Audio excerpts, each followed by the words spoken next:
Welcome back to ThreadWatch. Have you been keeping up? Today's episode is intended for entertainment purposes only. Most of these things aren't true. Probably. CarnEvil, the greatest show unearthed. I mentioned this over in the video game Urban Legends threads, and I think it's time to make an entire thread on this. CarnEvil was an arcade-like gun shooter that came out on October 31st, 1998, and was both published and developed by Midway Games.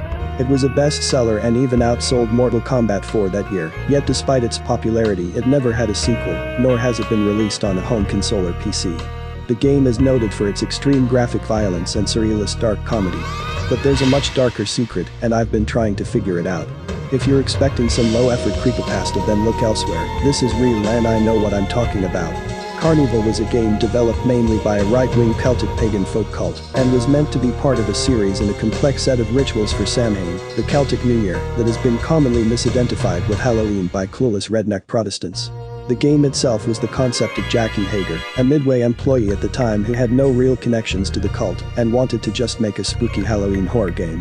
For my former brethren working for Midway at the time, he's what's known as a useful pawn. This Games Radar article published for the game's 20th anniversary in 2018 is mostly just fluff, but there's useful tidbits of information in it.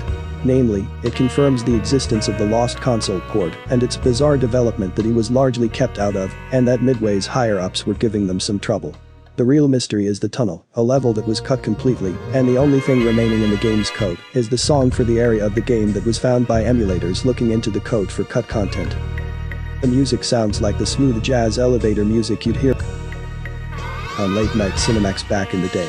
It's obviously meant to be a tunnel of love, to keep in tune with the game's carnival fairground theme, and because it's meant as a virtual ritual blending sex and violence, as was a part of Celtic pagan rites in the ancient times.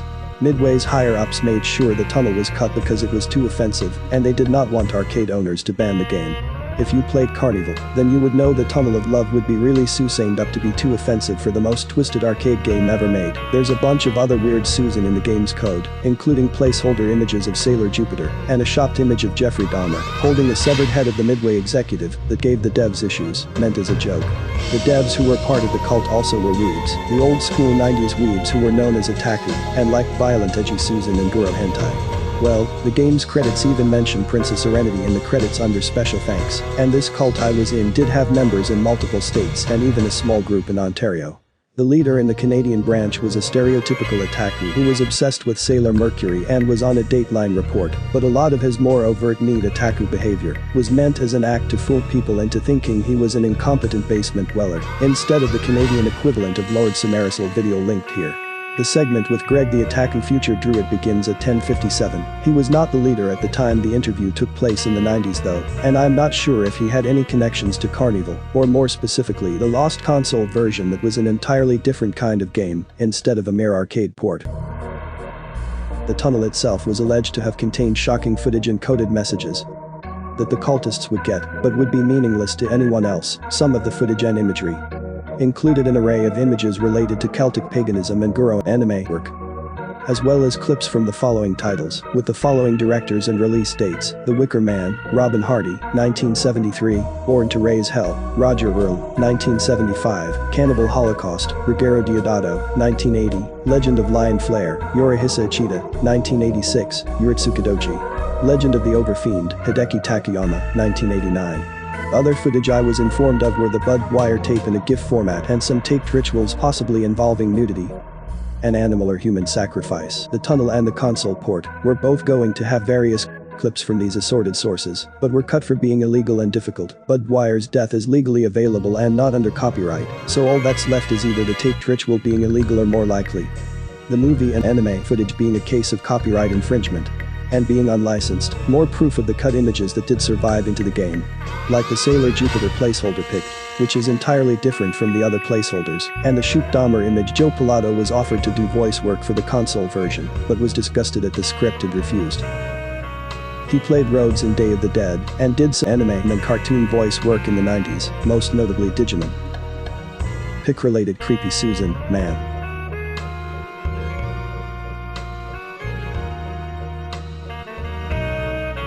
Bump for interest. I loved this game and lost a lot of quarters to it. I probably beat it 3 or 4 times. I remember seeing this game in an arcade once when I was very small. The clown face scared the Susan of me very badly. I was born in January 1998, so if this game came out the same year, I must have been really small. Maybe it was up in the arcades for a few years after it came out? I played this frequently. Beat it once. Came out on October 31st, 1998, and remained in print up until Midway completely shut down their arcade division in 2001. It was a bestseller, so a lot of cabinets were sold, and a lot of arcades kept their machines for a long time. The ending of the game has a dual meaning, BTW. The Lost Console version of CarnEvil was meant as both a loose remake and a sequel that built off the arcade game's ending. Where did you get this information regarding the clips? Close friend of mine worked at Midway on the dev team back then. We actually were both roommates in Iowa at the time, and he had 2 places of residence, an apartment near Chicago he rented in his name, and the ranch in Iowa that the group owned that I lived on. Midway Games had their main HQ in Chicago, and they had several smaller offices in Illinois and Iowa for their arcade division. I know that sounds like one of those "my dad works at Nintendo" excuses, but it is true. I've met a lot of strange and varied people in the old pagan community. As you drift further away from the Wicca and New Age garbage, a lot of people overlap or keep in touch with one another more closely. Like I said, I actually was part of a Celtic pagan folk cult, mainly devoted to worship of La, Ekn, and the Dagda, as well as the Morrigan. A lot of creepy and disturbing rituals are associated with the Morrigan. She is nothing like the Wiccan goth girls and New Agers portray her as. If you read Celtic myth, you'd know that. So the cult is a bunch of weed D&D nerds that fetishize Celtic pagan ethno-nationalism? Yeah, sounds typical for 90s game devs. Can't count the amount of weird dudes on Doom forums exactly like this. The weebs and D&D nerds were simply 2 of the demographics the cult recruited from. They also did recruitment in the goth and metal circles as well, preying on outcasts and people from broken homes and dysfunctional families. The longer you were in the cult, the more that was discouraged, and if you wanted to advance ranks, you had to get deeper into the occult pagan and right-wing stuff. I left the cult in 2002, a few months after 9/11's. Susan was getting serious and I bugged out of there. No longer live in Iowa, and I don't keep in touch with anyone from the cult. The game devs who were working on the console version of CarnEvil were a third-party group contracted by Midway, as opposed to the actual employee devs who did the arcade version. Only 2 of those guys were cultists, my old roommate and another person. They were in the lower ranks. And I actually met Greg, the Canadian weeb who loved Sailor Mercury, around 1999 or 2000, when the Ontario branch met up with the other Midwestern sets of the cult. He had lost weight and became less interested in anime and more fixated on worship and rituals, so he could gain rank. I'm not sure if the cult is still active or if they have rebranded. After Columbine and 9/11's, the cult intentionally kept an even lower profile, and there was a lot of fears of law enforcement getting involved, since a lot of guys stockpiled weapons, and some of them sold drugs too, and a lot of cultists did all sorts of criminal activities. Some of the advanced rituals would also be considered felonies, and a lot of people started panicking and jumping ship in the early 2000s. Some of the oldest members of the cult originally belonged to white gangs in the wider Chicago area like the Jousters, Gaylords, Stone Freaks, and Uptown Rebels. Pick related. I know I did. What would they do in these rituals? Did they worship Celtic gods? They worshipped Celtic gods and goddesses. Rituals often involved both lighting candles, bloodletting and self-harm, and plant sacrifices. More advanced rituals for certain holidays or special events involved sacrificing live animals, namely farm animals like chickens, pigs, sheep, and at one point, a calf.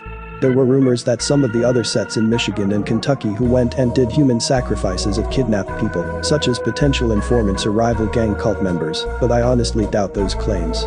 Animal sacrifices were real and I saw them firsthand. Took part in some of the self-harm and candle lighting rituals. Initiation rituals were similar to gang initiations and included beatings followed by group, often of a sadomasochistic bent. Still have nightmares from my initiation into the group. Having a bunch of people beat the Susan out of you and then literally Susan you back to back is not fun to say the least, but I wanted to prove myself as worthy of the cult. I welcomed it at the time and signed off on those acts more or less, but I regret it deeply now. I did have a car and I was a quartermaster and steward. My job was to acquire weapons, food, fuel, ammunition, and other basic supplies for our stockpile in Iowa. Pick related. This CD, a wallet, a knife, and some clothes were what I was able to take with me when I got in my car and drove away from the cult forever that snowy winter morning in 2002. Where's the port? It was cancelled. They wanted to release it on PS2 and PC, but it never completed development. There were other aspects to the cult as well, and why we tried to infiltrate the video game industry and recruited from certain nerd fandoms and it workers. You know how back in the 80s, 90s, and early 00s, you had Christian conservatives who went on about how video games, D&D, rock music, and any form of fantasy or horror fiction was inherently satanic and meant to program people. We believed that the Christians were full of Susan about games and movies were being used as satanic recruitment tools, but we believed that they could be used as propaganda and for the purposes of thought control, and to condition people to be violent when mixed with certain stimuli and specific mental and physical conditioning regimens. Like we'd watch all sorts of extremely violent and dark movies, TV shows, anime, and read all sorts of books of a similar bent in our spare time that wasn't tied to work or worship. The stuff we watched were always either rated R, NC-17, or X, and we also watched hardcore and all sorts of guru and demon hentai. It was supposed to desensitize us and reconfigure our minds to make us warriors for the gods, sort of like the Fianna of the Fenian Cycles or the warrior hero Cuchulainn. We also did lots of LARPs and campaigns for D&D and Vampire the Masquerade as a form of psychological training. I don't think the programming was that effective, but still. Basically, the logic was the Christians are wrong. These corporations aren't using media to brainwash people and make them violent, but we can, and it's up to us to do so. TLDR, they read Dark Dungeons and thought it was a how-to guide. Like I said, these guys were whack and I'm glad I left them completely. Pick related. The Uritsukadoji hentai movies were one of the more popular viewing material picks in the Iowa compound, especially since they'd recruit weebs from the colleges and high schools. My biggest concern is if whether or not the cult as a whole is still in existence, and whether or not any of these people did successfully infiltrate the gaming industry after the failed CarnEvil attempt. Even if the cult itself was disbanded, I could see some individuals retaining their sustained-up beliefs and trying to continue the experiments on their own with a new cult or something. The two guys at Midway on the CarnEvil dev team were based out of Iowa and commuted to Illinois, but the small studio that was contracted to do the console version of CarnEvil, more of a remake sequel than a true port, were from the set based in Michigan. Only met two people from the Michigan crew at a Llamas gathering in the late 90s, a guy and a girl, both of whom were creepy even by cult standards. The girl had a weird obsession with JFK. Kind of like that goth girl who claimed she was married to Sephiroth or something. Personally, I think she was bat Susan crazy even back then. Like, we're talking they could have been characters in an August Underground movie or something. Maybe the Christians were right. I remember looking into a book called Program to Kill that talked about the pedophile Satanist cult that ran the upper echelons of society, MK Ultra, and being convinced. Of course this was way before the pedogate stuff, but I believe it. I've come to realize that almost every facet of our modern lives is propaganda and mind control. I don't watch TV or shows anymore except just for noise. I think a lot of it is unintentional, like people that have already fallen for it kind of mimicking it. But look at advertising and the lot. Colors, sounds, shapes, and all sorts of things elicit subconscious reactions. They couple these things along with exposure and propaganda to condition you from birth. Your post is a prime example, although small scale, of this. Obviously y'all aren't the first to try it either. Especially in this day and age where originality is so hard to achieve. The book BTW mainly focused on Jeffrey Dahmer and John Wayne Gacy, who both went on recording that they joined a cult and were informed to do these evil deeds and to provide slaves victims for people. A lot of Dahmer's victims found in his house were from over 500 miles away, which might suggest some form of transport network for the cult and its trafficking of humans. I wouldn't be surprised if the cult was organized as some black ops recruitment farm by some bigger organization.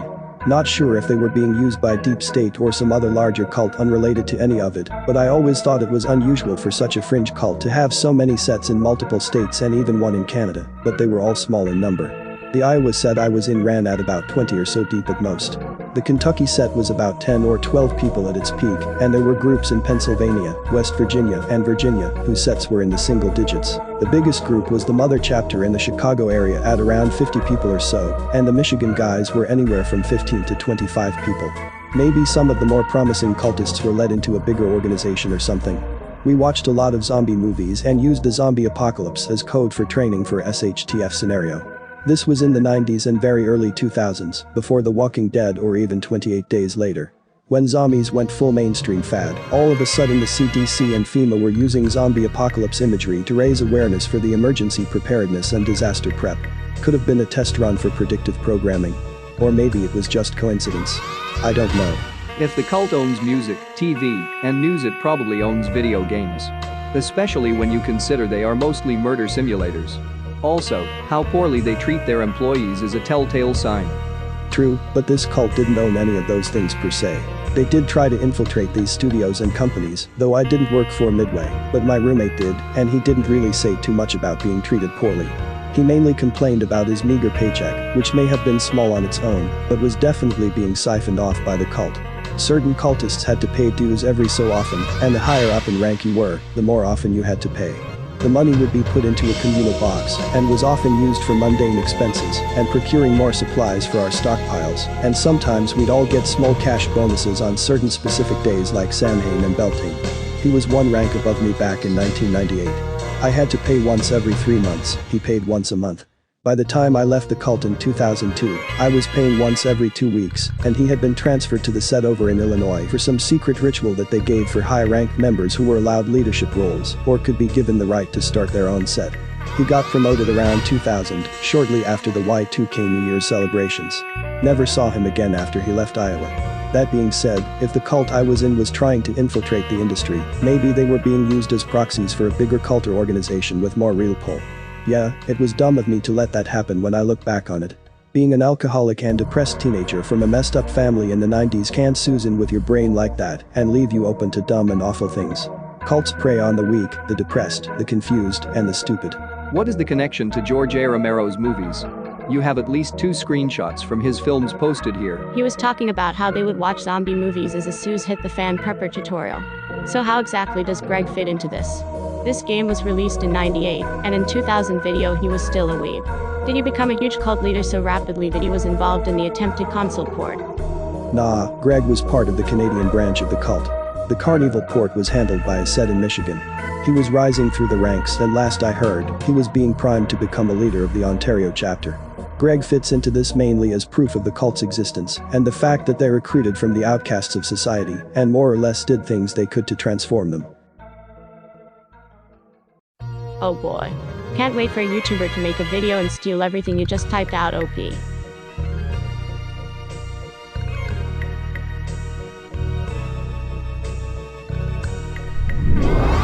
Thanks for watching, see you on the boards.